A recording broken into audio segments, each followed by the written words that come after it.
So Yeah. I guess Freaky Tah was leaving the party and then he gets shot in the head. Yep.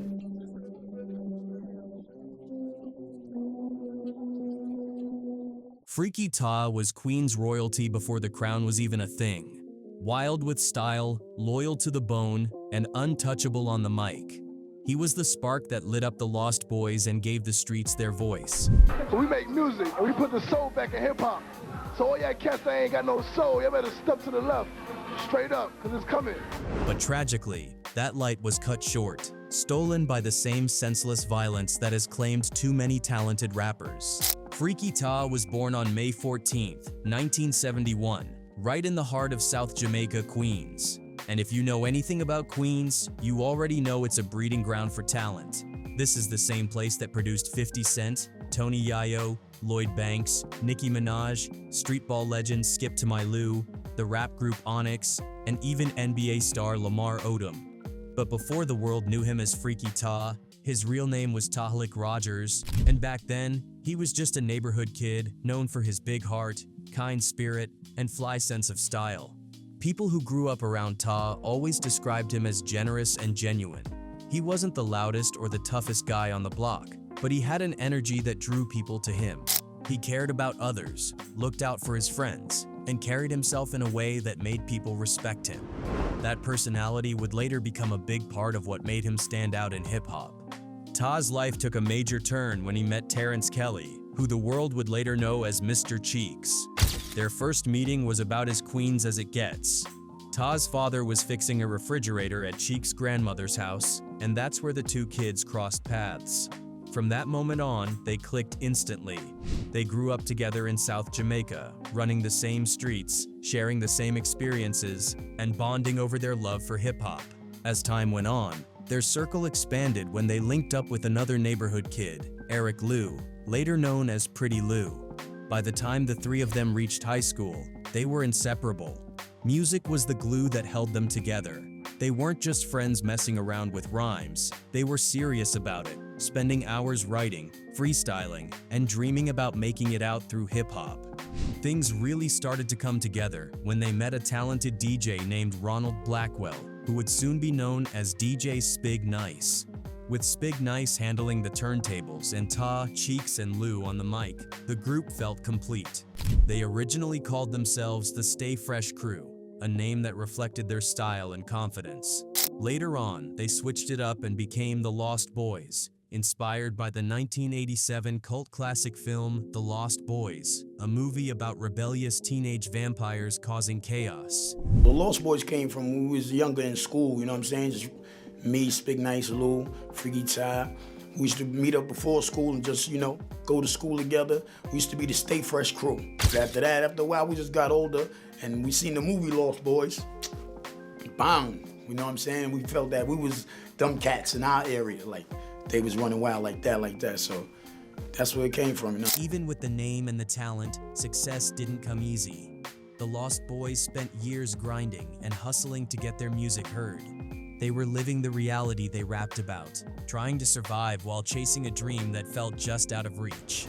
That all changed in 1994, when their demo tape landed in the hands of an executive at Uptown Records. That moment was the breakthrough they had been waiting for.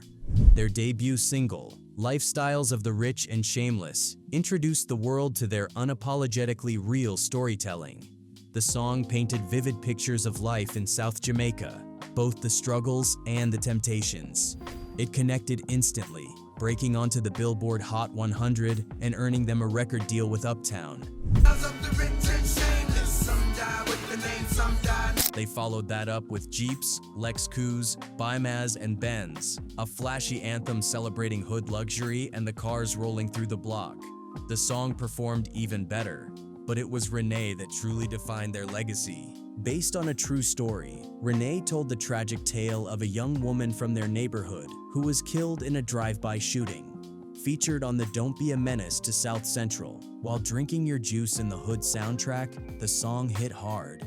Renee became their biggest hit, cracking the top 40 on the Billboard Hot 100 and climbing all the way to number 3 on the rap charts, cementing Freaky Tah and the Lost Boys in hip-hop history.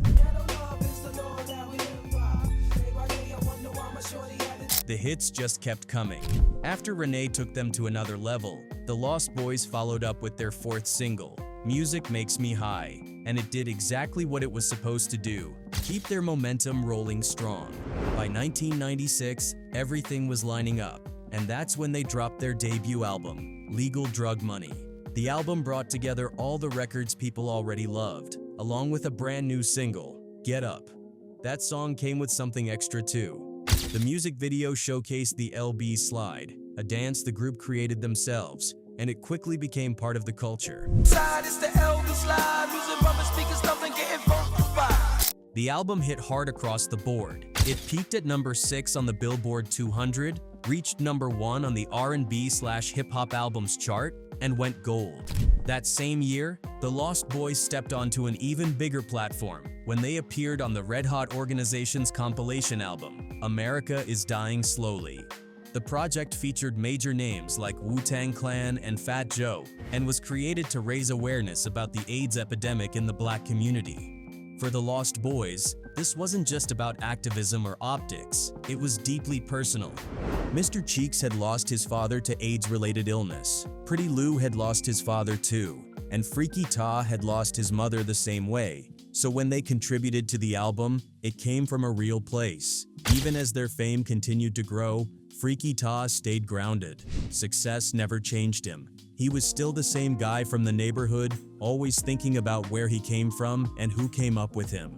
Tah loved giving back, especially to the kids. He would organize barbecues in local parks, making sure everyone ate and had a good time. One of the most telling things he did was open a barbershop in an abandoned storefront in South Jamaica. It was about creating a space for the community, somewhere people could gather, talk, and feel connected. Never really got publicized because he wasn't trying to be public about it. But almost every kid you see in this neighborhood was helped by him. In 1997, the Lost Boys released their second album, Love, Peace, and Nappiness. The project produced another strong hit with Me and My Crazy World, which cracked the top 5 on the rap charts. The album itself went gold, proving the group still had weight in the game. But even with the success, things weren't quite the same. The album didn't generate as many hits as Legal Drug Money, and behind the scenes, their relationship with Uptown Records was starting to sour. Label support began to fade, tour dates slowed down, and the money wasn't flowing like it used to, especially for Pretty Lou and DJ Spig Nice. That's when the real problems surfaced. From the beginning, the group's contract with Uptown had only been signed by Mr. Cheeks and Freaky Tah. Pretty Lou and Spig Nice weren't included in the publishing or royalty splits. According to Lou, Cheeks and Tah had promised that once the group took off, the deal would be fixed and everyone would be properly taken care of. But as time went on, that correction never came. Instead, Lou and Spig were only getting paid when the group performed live. Meanwhile, the real money, songwriting, publishing, and back-end royalties was going to Cheeks and Tah. It didn't take long for resentment to build. Lou and Spig felt overlooked and undervalued, while Cheeks and Tah were dealing with pressure from the label and their own growing differences. By the time work began on the Lost Boys' third album, the tension was impossible to ignore, and the tight-knit bond that once defined the group was starting to fray. And just as they were trying to push forward and figure out their next chapter, tragedy struck, changing everything forever. On March 28, 1999, Mr. Cheeks turned 28 years old and marked the occasion with a birthday party at the 4 Points Sheraton Hotel in Queens. For a few hours, it was all love and laughter. But once the party ended and people started filing out of the hotel, the mood shifted in a way no one could have predicted. Tah had turned down an offer for a ride home, but as he stepped outside the hotel, a man wearing a light blue ski mask suddenly appeared. Without warning, the gunman fired, shooting Freaky Tah in the back of the head. Panic erupted instantly. Screams filled the air as the shooter took off on foot, disappearing into the darkness of nearby Baisley Park. Tah was rushed to Jamaica Hospital Medical Center, but the damage was too severe. At just 27 years old, Freaky Tah was pronounced dead.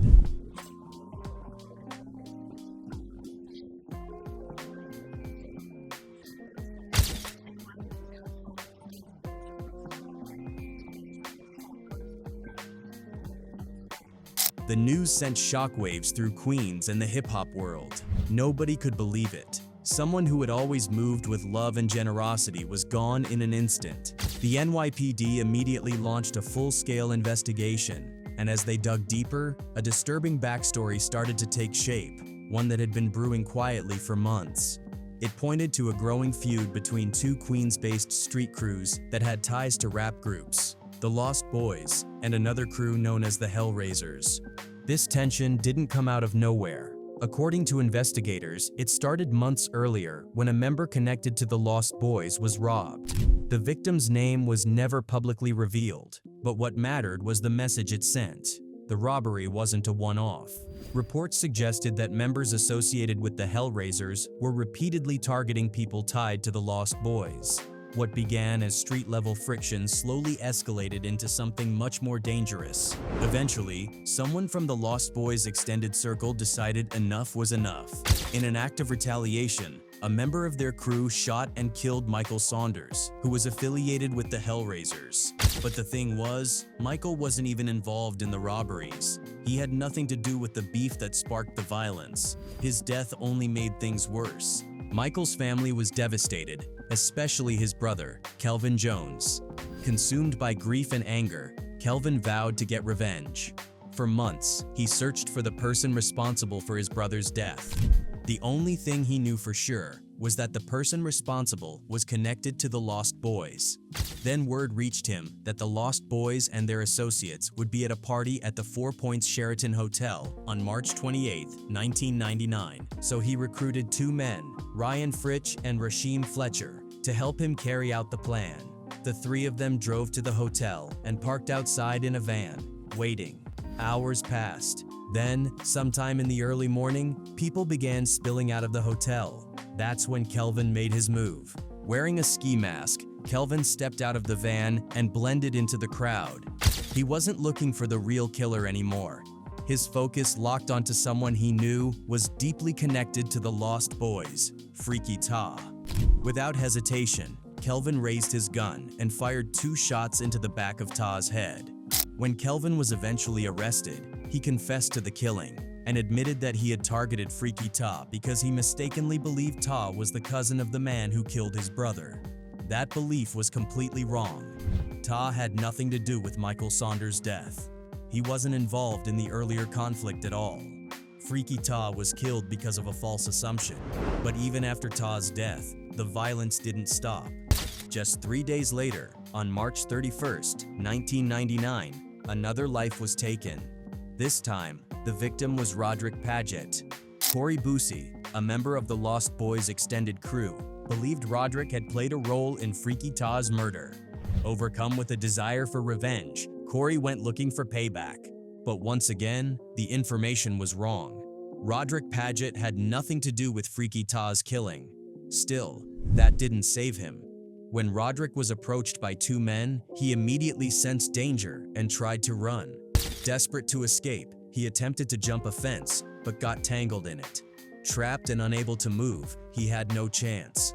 The 2 men opened fire, shooting him 6 times. He was hit in the head, arm, side, and leg. It was execution style. Roderick died on the spot. Eventually, investigators were able to piece everything together. Arrests were made, confessions were taken, and the cases moved through the courts. Kelvin Jones pleaded guilty to second-degree murder for killing Freaky Tah and was sentenced to 15 years to life in prison. Later on, he was extradited to Pennsylvania to face charges for another murder, revealing that Tah's death was part of a much longer trail of violence. Ryan Fritch, who served as the driver during the attack, pleaded guilty to criminal facilitation and received a 15-year prison sentence. Rasheem Fletcher, accused of supplying the van used that night, accepted a plea deal for manslaughter and was sentenced to 7 years. I guess the getaway driver in that situation, somebody named Raheem Fletcher, he ended up getting sentenced to 7 years. Corey Boosie was also held accountable for his role in the murder of Roderick Paget. He pleaded guilty to second-degree murder and criminal possession of a weapon and received a 15-year sentence as well. But even with arrests and convictions, the damage was already done. After Freaky Tah passed, the bond between the remaining Lost Boyz was pushed to its absolute limit. His funeral was one of the most painful moments of their lives, but it also showed just how broken things were emotionally. Only Pretty Lou and DJ Spig Nice were able to show up to say goodbye. Mr. Cheeks couldn't bring himself to attend. Overwhelmed by grief and drowning in pain, he turned to Jack Daniels, trying to numb emotions that felt impossible to face. So Freaky Tah. Elaborate on that a little something. Lost to that nigga, man. Yo, that's something. Damn, man. That night was ill, man. That night they took him away was ill, God. I mean, that nigga was polying that night, man. Still, life and business didn't stop just because they were hurting. The Lost Boyz had unfinished work, and despite everything, they pushed forward. Just 6 months after Tah's death, they released their third album, LB for Life. The project was meant to honor Tah's memory and keep the group's legacy alive. But the reception was quiet. Fans listened, but something felt missing, and everyone could feel it. Without Tah's energy, humor, and presence, the magic just wasn't the same. Lou, Spig, and Cheeks went on the road to promote the album, but every performance felt heavy. Tah's absence hung over every stage they stepped on. For Mr. Cheeks, there was no real pause button. The business side of music didn't care about grief. He still had contractual obligations to meet, and he had already taken advance publishing money from the label. Ready or not, he had to keep moving. In 2001, Cheeks released his debut solo album, John P. Kelly. The album gave him a fresh start and included the breakout single Lights, Camera, Action. The record became a major hit, climbing to number 20 on the Billboard Hot 100 and reaching number 1 on the rap charts. Okay, now I'm in the spot where I wanna be. Money spent, getting bent. Pretty Lou and DJ Spig Nice, meanwhile, struggled in quieter ways. Lou spent years drifting, moving from place to place. Later on, he admitted that he wasn't really running from the industry. He was running from himself. Spig Nice also tried to stay afloat. He picked up hosting gigs and small opportunities, but nothing consistent or meaningful came his way. As time passed and money got tight, desperation crept in. That desperation led Spig down a path that changed his life forever. In 2004, he and 3 others were arrested and later convicted for their involvement in a string of 10 bank robberies across New Jersey. It shocked everyone. Spig had no prior criminal record, yet he was handed a brutal sentence, 37 years in federal prison and nearly $1 million in restitution. Pretty Lou and Spig Nice get arrested for bank robbery? Yeah, well, Spig Nice got arrested for bank robberies. Lou ain't get arrested for it. He wasn't involved in that. He got 37 years. Yeah. He should be coming home. 37 years. And how old was he at the time? It was like about 27 or so? Yep, 27, 28. Cheeks stayed locked in on music. He released 2 more solo albums in the early 2000s and later dropped a final project in 2015. Music became his way of coping, of surviving. Lou, on the other hand, chose a completely different road. After the Lost Boyz stopped touring, he stepped away from music altogether. He got married, started a family, and focused on building stability. Eventually, he became an accountant and opened his own tax business in Georgia. Even with all the pain, Freaky Tah's presence never disappeared. In Queens, his memory stayed alive through something special. Tah Day. The annual event became a tradition, held in local parks and centered around everything Tah stood for. There are clips from the very first Freaky Tah Day showing a young 50 Cent, Tony Yayo, and others, way before their fame, paying their respects.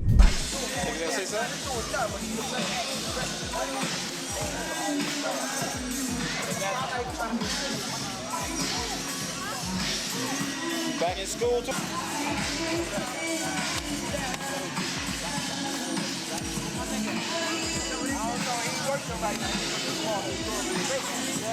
Then, in the summer of 2021, another major chapter unfolded. DJ Spig Nice was released from prison. After nearly 2 decades behind bars, he was finally free, and with that freedom came healing. In the 2020s, the Lost Boyz slowly re-emerged, reconnecting with fans and honoring their legacy on their own terms. In 2020, they released an unofficial compilation titled Grand Scheme 1226. 3 years later, they They followed it up with Legacy in 2023. That project was especially meaningful. It featured contributions from Mr. Cheeks, KC Chrysler, and Freaky Tah, Freaky Tah's son. Freaky Tah's impact on hip-hop and his community is undeniable. His life was cut short, but his influence never faded.